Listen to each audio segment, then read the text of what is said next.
সমাজে যে খারাপ জিনিসগুলো প্রতিষ্ঠিত হয় ওগুলো কিন্তু একদিন হয় না।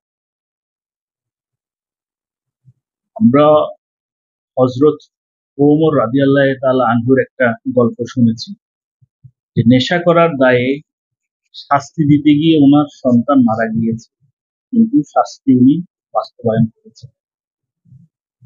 ওনার কষ্ট হয়নি পিতা হিসাবে, অবশ্যই কষ্ট হয়েছে, কিন্তু সমাজ প্রতি শাসন করতে গেলে, সামাজিকতা ঠিক রাখতে গেলে, ধর্মকর্ম ঠিক রাখতে গেলে নিষ্ঠুরতা কিছুটা মেনে।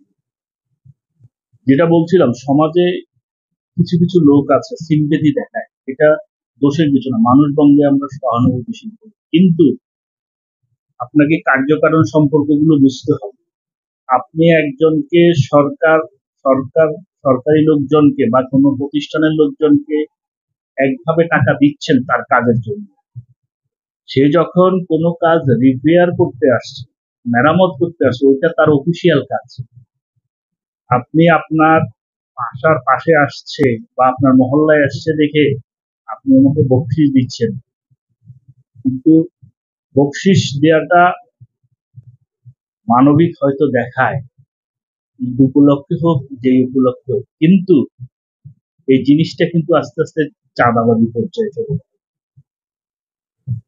আপনি যে জিনিসটার জন্য বকশিশ দিচ্ছেন, খুশি হয়ে ওর কাজ ও করছে, কিন্তু তারপর আপনি বকশিশ দিচ্ছেন, ভালো কথা, বকশিশ দিচ্ছেন, কিন্তু এই ওর কাজটা ও আবার অটোমেটিক যে সৃষ্টি করবে না আপনার জন্য আবার বকশিশ পাওয়ার জন্য, আবার একসময় যায় যে বকশিশ নিয়মিত, মানে একটা নিয়ম হিসাবে প্রতিষ্ঠিত হবে না, এটা আপনি ধরে নিতে পারেন না, কারণ আমাদের সমাজের শতভাগ মানুষই আমরা দুর্নীতিগ্রস্ত হয়ে পড়েছি।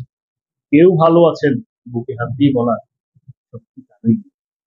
অতএব সামাজিক চাঁদা উঠানোর আগে ভাবুন যে এই চাঁদা আমাদের কতটুকু ক্ষতি করবে।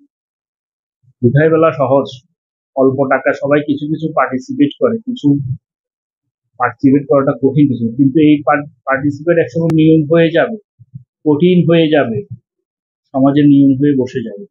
এটা কি ভেবেছে? এইটা ভেবে চিন্তে